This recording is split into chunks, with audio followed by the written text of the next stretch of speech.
In the pantheon of misrepresented software from the 21st century, Rockstar's Bully is certainly one of the most targeted. Hailed as Grand Theft Auto in high school and a Columbine simulator by opponents who have never played it, Bully has been one of the most hotly contested video games to come along in years. Parental protests and judicial subpoenas, not to mention an incredibly bizarre televised debate on G4, are but a few of the many different ways in which Bully's pre-release has been argued. But let's get to the real issue: were all these forecasted warnings and displays of moral grandstanding really warranted? And from an apolitical person's point of view, is the game even good enough to deserve this much press to begin with? The answer to the first question is no. Bully isn't any more inappropriate than an episode of Smallville or Veronica Mars. While the game is surely packed with an abundance of off-color humor and some gross situations, the cook sneezing into a stew comprised of month-old meat is probably the worst. The material here doesn't stray too far out of line. Granted, there may be moments where one's personal beliefs are challenged. Players can learn to kiss better in order to restore their health. Bullies can be humiliated with Indian burns and dead arms, and Jimmy does have the option to kiss specific boys just as he can girls. But again, this content is no different than what you'd see in any of the teen dramas currently airing on television. That explanation may sound acceptable to you or it may not, but either way, there it is. Question number 2 benefits from an answer that's far less controversial. Yes, Bully is good enough to deserve its heavy press. Though we've seen this sort of open-ended mission-based world design from Rockstar before, the team responsible, Rockstar Vancouver, formerly Barking Dog Studios of Homeworld, Cataclysm fame, has tweaked the gameplay enough to make it a unique experience. Familiar, yes, but unique nonetheless.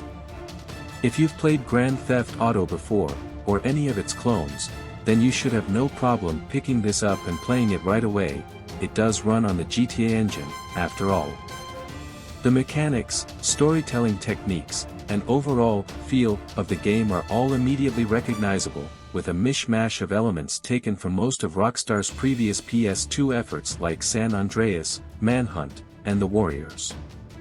One way in which Bully is different, however, is with its scope. You're not traversing an entire state like you were in San Andreas, nor are you finding new and brutal ways to kill or maim your opponents.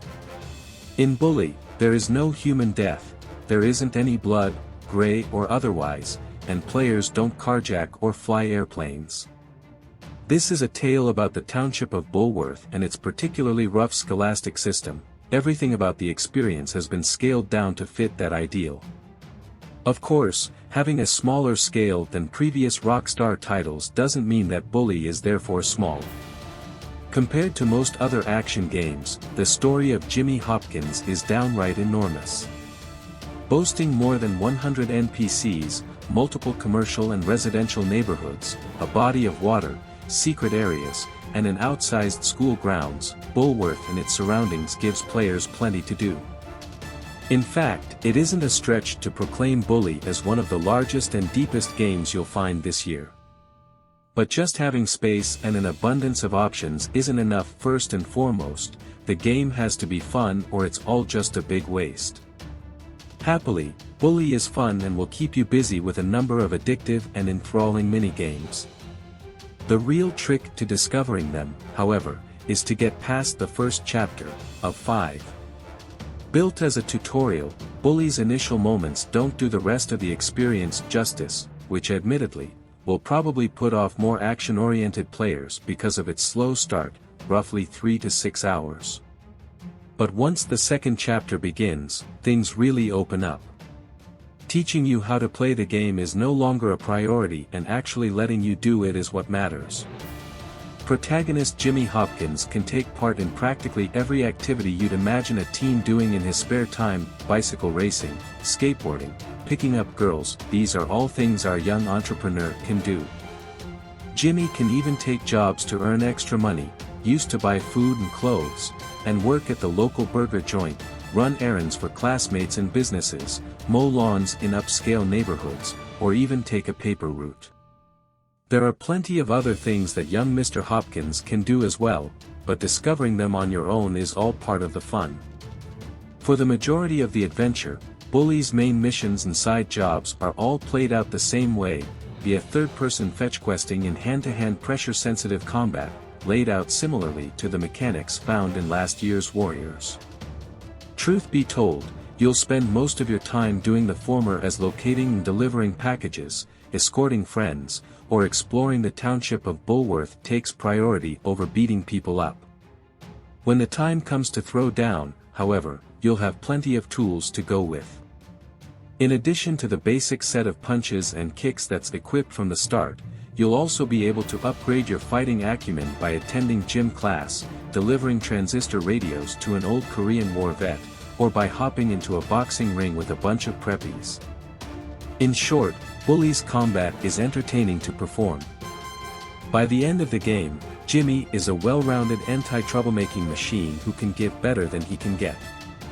Part of the reason that fighting works so well is because you're not limited to only kicks, punches, and throws. Jimmy can also make use of a number of different weapons including eggs, firecrackers, stink bombs, cricket bats, fire extinguishers, and even a slingshot with a sight scope on it.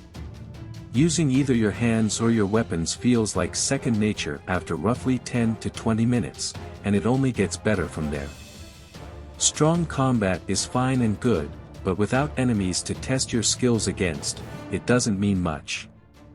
Luckily, Bully has those two in each faction you'll run up against: nerds, bullies, jocks, greasers, preppies, and townies, has their own unique fighting style with particular strengths and weaknesses.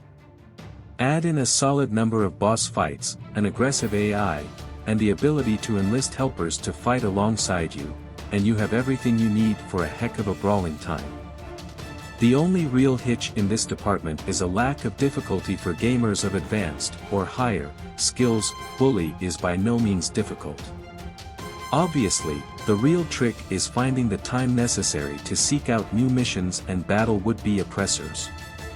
At first, it seems like an unlikely thing to do, as attending both morning and afternoon classes is a must for Jimmy if he doesn't want to get busted for truancy or learn more advanced skills. It's with this system that Bully deserves kudos and criticisms simultaneously. On the plus side, it's great to see Rockstar promoting the need for students to attend class by making them useful to in-game skill building. Not diminishing the need to actually learn while in school is a smart move by the designers. But how much players will actually learn is the disappointment. After you've bested 5 sessions in all 6 classes, you don't usually need to go back to teachers on a regular basis. This may be ideal for finding that aforementioned time to go out and find side missions, but it left us feeling like the scholastic component was underrealized. Giving users an incentive to keep going back again and again would have been a better move than just making them obsolete once beaten. Still, Bully's classroom sequences are a lot of fun while they last. Made up of minigames that borrow elements from basic word scrambles and the old coin-op game, Kicks, they're amusing little diversions from the typical face-pounding you'd expect from most actioners. There are plenty of other distractions worth mentioning too. Of particular note are the fake arcade games that you can hop into and play at various points.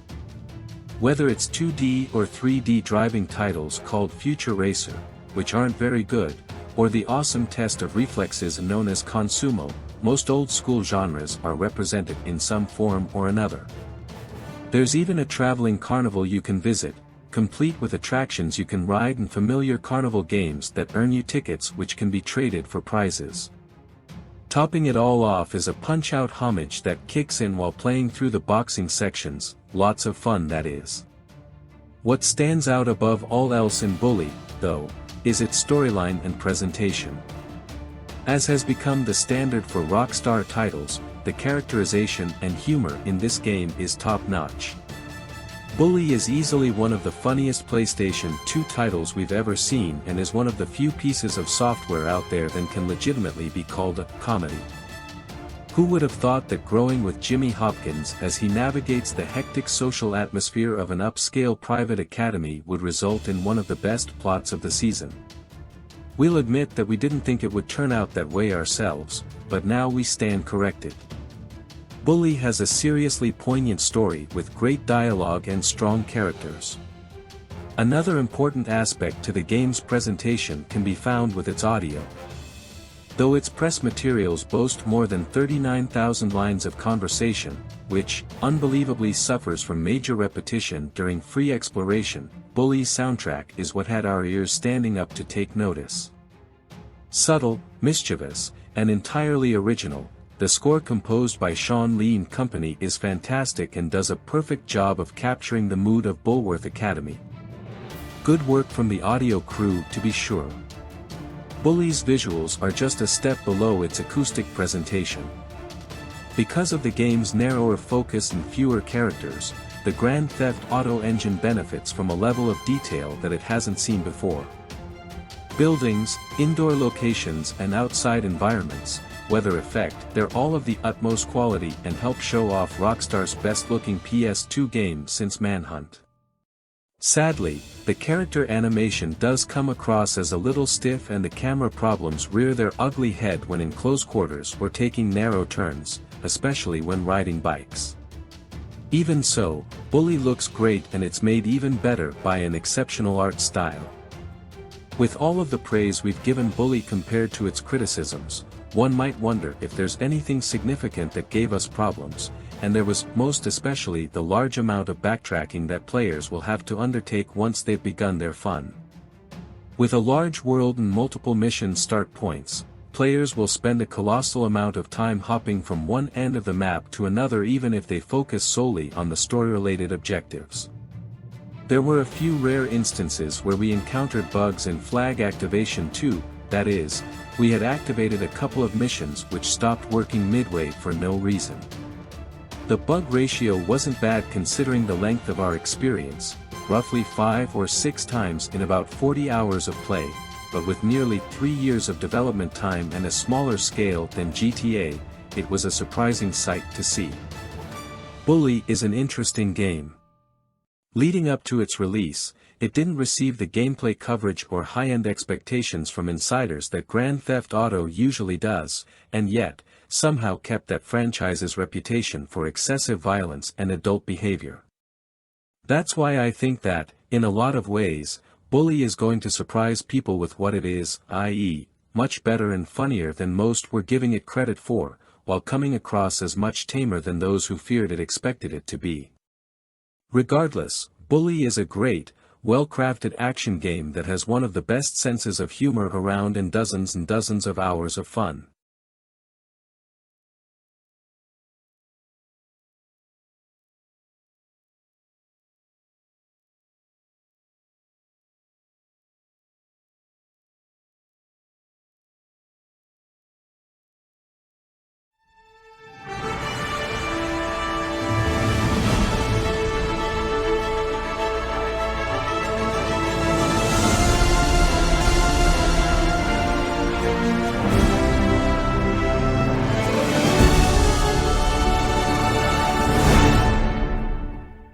When Tomb Raider first hit in 1996, it was nothing short of groundbreaking. When the game industry was experiencing a sea change from predominantly sprite-based 2D graphics to polygonal 3D graphics, Tomb Raider was a shining example of the sort of immersive atmosphere and exploration-based gameplay that was possible.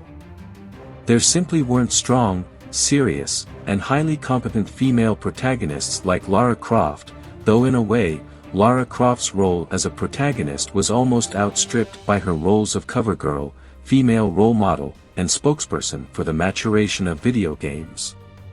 While years of sequels that ranged from unremarkable to borderline offensive did a lot to tarnish the Tomb Raider name, developer Crystal Dynamics undid a lot of damage with last year's Tomb Raider, Legend, which focused on the strengths of the series' exotic locales, thoughtful puzzles, and incredible acrobatics while modernizing the gameplay and streamlining the whole experience.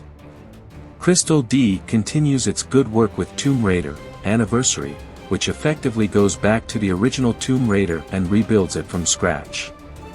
Tomb Raider Anniversary isn't as groundbreaking as the original Tomb Raider, but it's undeniably more playable.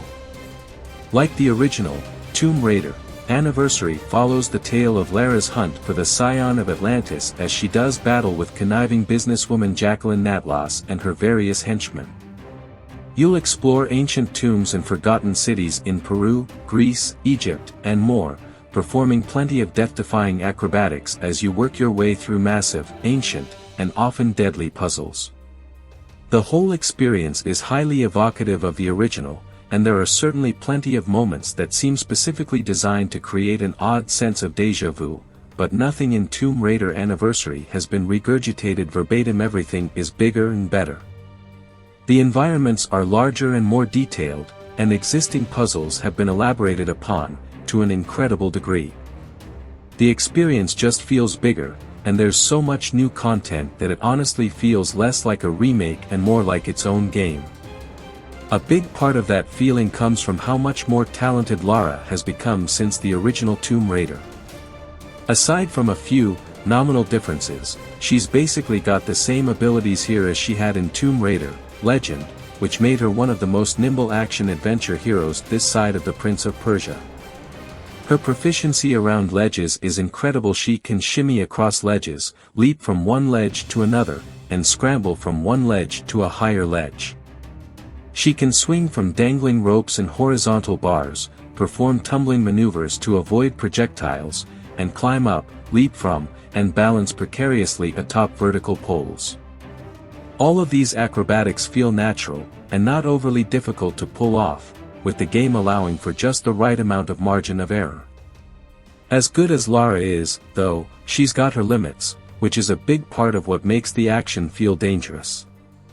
If your timing is off just a little bit when jumping for a ledge, Lara might only catch it with one hand, which will have you furiously mashing a button to help her recover. Miss the ledge completely, though, and Lara's likely to expire, or at least incur a serious amount of damage. She'll need to exercise each and every one of these abilities to their absolute limit in Tomb Raider Anniversary, which features no shortage of ridiculous acrobatics. The game is essentially made up of a series of gigantic, unique set-piece puzzles. Sometimes the puzzles are traditional find the key, flip the switch type affairs, but more often than not, the real puzzle is figuring out how to use Lara's ability to get from point A to point B. What's more, the puzzles are often nested several layers deep.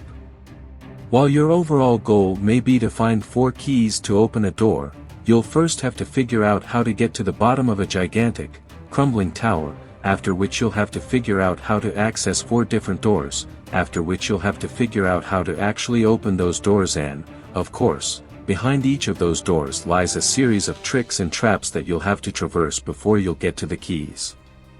Solving one of these overarching puzzles can be an involved process, with some of them taking well over an hour to complete.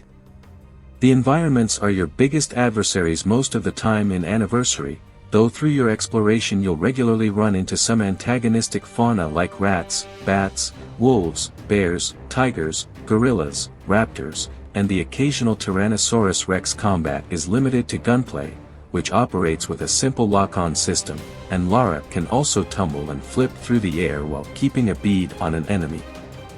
New to Anniversary is the adrenaline dodge, which at specific moments allows Lara to dodge a charging enemy in slow motion.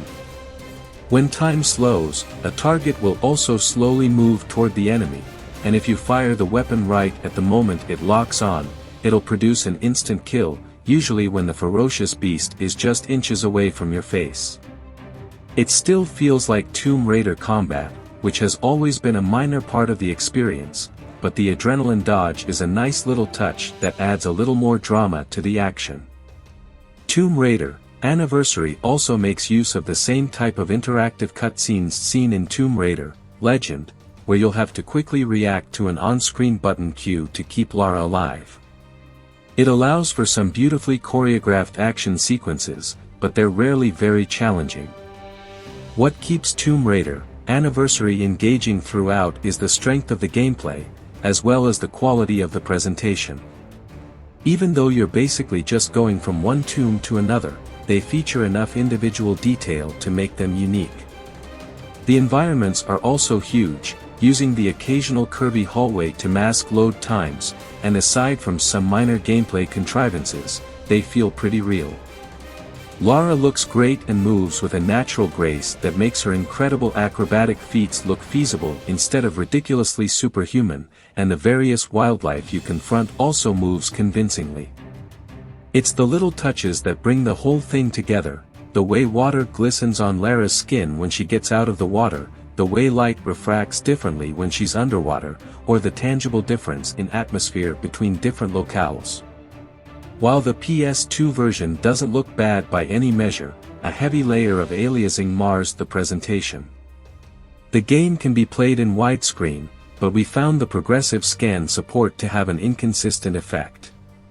On certain sets it smoothed out a lot of the sharp edges, while on others it made textures look muddy and text unreadable. The PC version fares much better, with support for higher resolutions and a generally crisper, cleaner look. It's also a really great sounding game. You'll hear plenty of small ambient effects like animal calls and dripping water, and Lara's grunts and yelps as she scales these incredible antiquities will resonate differently depending on the size of the room. Music is generally used sparingly, but it always swells to a flourish at all the right moments.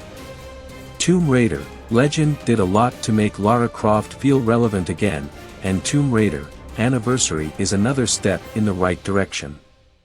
The acrobatic action is consistently exciting and challenging throughout, and despite being a remake, the experience feels new and fresh.